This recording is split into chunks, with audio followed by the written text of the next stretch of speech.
रात का समय था। आसमान पर काले बादल छाए हुए थे।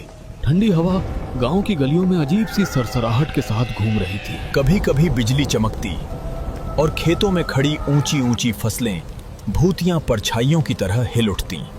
लगता मानो वे फसलें कोई गुप्त राज एक दूसरे से फुसफुसाकर बांट रही हों। गांव में सन्नाटा पसरा हुआ था। सब अपने घरों में बंद थे, मगर इस अंधेरी खामोशी में एक अकेला शख्स लौट रहा था। विक्रम, एक साधारण किसान। उसके हाथ में पुरानी लालटेन थी जिसकी लौ बार बार कांप रही थी। हे भगवान, ये साइकिल भी ना इसी वक्त खराब होनी थी। अब घर पहुंचने के लिए खेतों वाला रास्ता ही लेना पड़ेगा।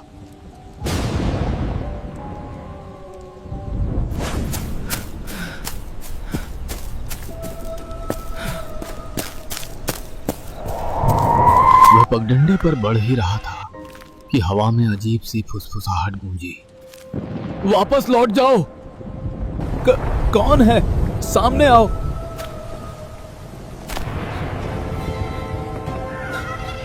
उसने लालटेन ऊंची की। चारों तरफ ऊंची फसलें लहरा रही थी, मगर इंसान का नामो निशान नहीं। नहीं, यह सब मेरा वहम है। डरने की कोई बात नहीं। वो आगे बढ़ा, पर कुछ ही कदम चले थे कि उसके पीछे से कदमों की आहट सुनाई दी। वह तुरंत पलटा। सिर्फ अंधेरा।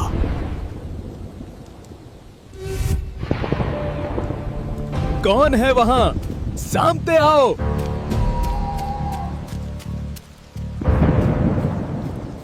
जवाब में सिर्फ खामोशी थी। हवा और भी ठंडी हो चुकी थी। विक्रम की सांसें भारी हो गईं। पसीना माथे से टपक रहा था। उसने लालटेन कसकर पकड़ी और तेजी से कदम बढ़ाने लगा, मगर हर कदम के साथ उसे लगता कोई परछाई उसके पीछे पीछे चल रही है। और तभी फसलों के बीच से एक धीमी, दर्द भरी रोने की आवाज उठी।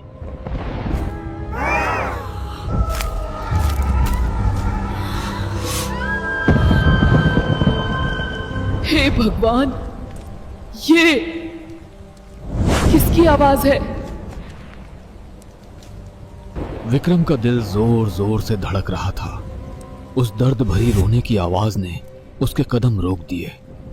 खेतों की हवा अब और भी भारी लग रही थी, जैसे चारों ओर कोई अदृश्य साया घेर चुका हो। कौन है? मत रो, मैं मदद करने आया हूं। लेकिन जवाब में और भी गहरी सिसकियां गूंज उठी। आवाज खेत के भीतर से आ रही थी। विक्रम ने गहरी सांस ली, लालटेन कसकर पकड़ी और डरते डरते उस ओर बढ़ने लगा। हर कदम पर जमीन जैसे पांव पकड़ने लगी। फसलों की सरसराहट अब कानों में ऐसी लग रही थी मानो सैकड़ों आवाजें फुसफुसा रही हों। आगे मत बढ़, लौट जा।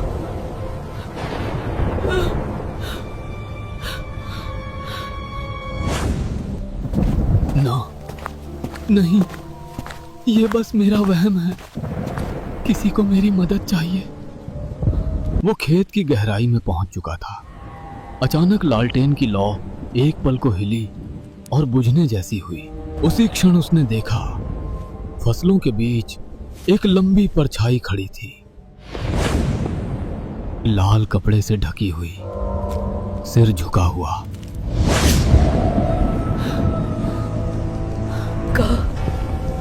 कौन हो तुम? इंसान हो या कोई और? परछाई धीरे धीरे उसकी ओर बढ़ी। पैरों से घसीटने की कचर कचर आवाज निकल रही थी। रुको, पास मत आना।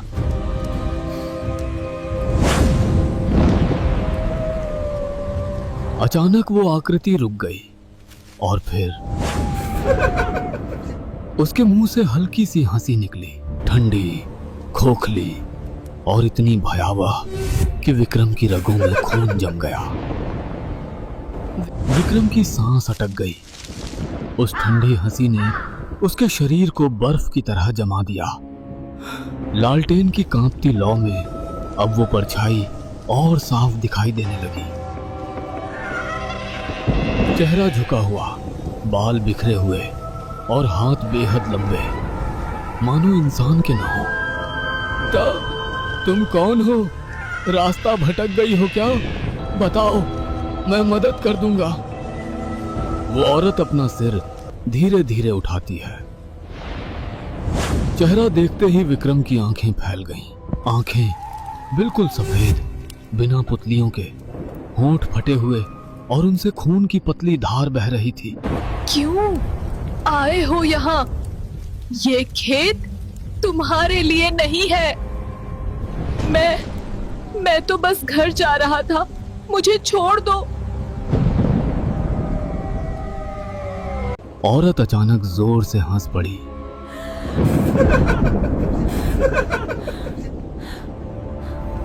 उस हंसी की गूंज खेतों में ऐसे फैली जैसे 100 लोग एक साथ चीख पड़े हैं। कोई यहाँ से जिंदा नहीं जाता, कोई नहीं।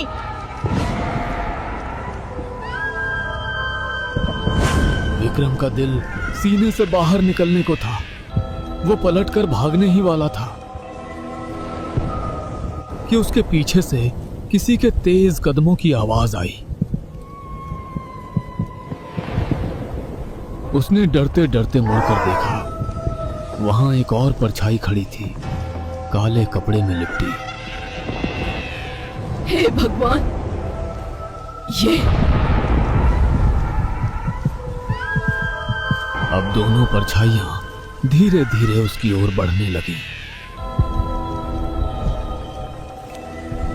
लालटेन की लौ कांपी और अचानक बुझ गई। पूरा खेत गहरे अंधेरे में डूब गया। विक्रम का शरीर कांप रहा था। खेतों की हवा अब और भी ठंडी लग रही थी, जैसे उसका हर कदम और भी गहरी खाई में खींच रहा हो। मुझे जाने दो, मैं नहीं जानता कि आप कौन हैं, बस छोड़ दो मुझे। लौट जा। लेकिन औरत ने कोई जवाब नहीं दिया। उसकी लाल आंखें अंधेरे में चमक रही थीं। उसके लंबे नुकीले दांत बाहर झूल रहे थे।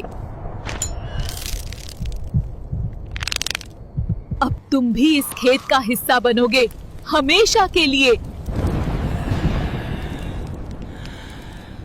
विक्रम के पैरों तले जमीन खिसक गई। वो भागने की कोशिश करने लगा, मगर उसके पैर जैसे मिट्टी में जकड़ गए हों।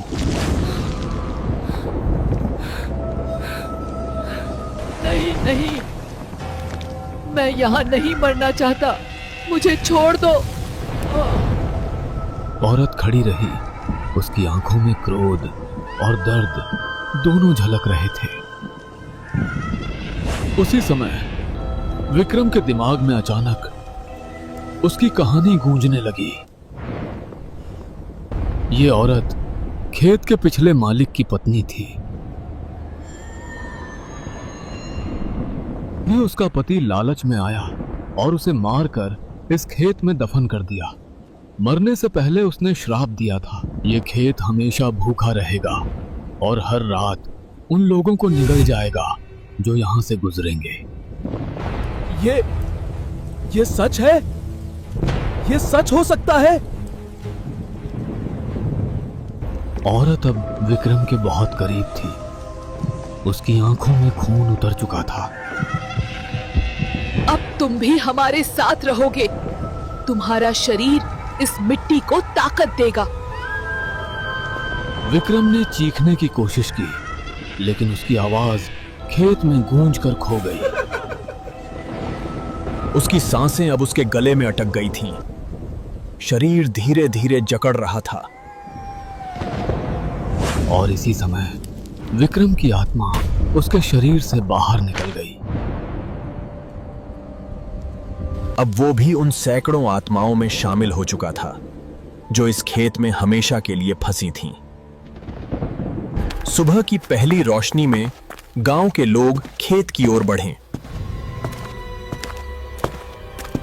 हवा में अब कोई आवाज नहीं थी, पर खेत में कुछ असामान्य था। विक्रम की लालटेन जमीन पर टूटी पड़ी थी।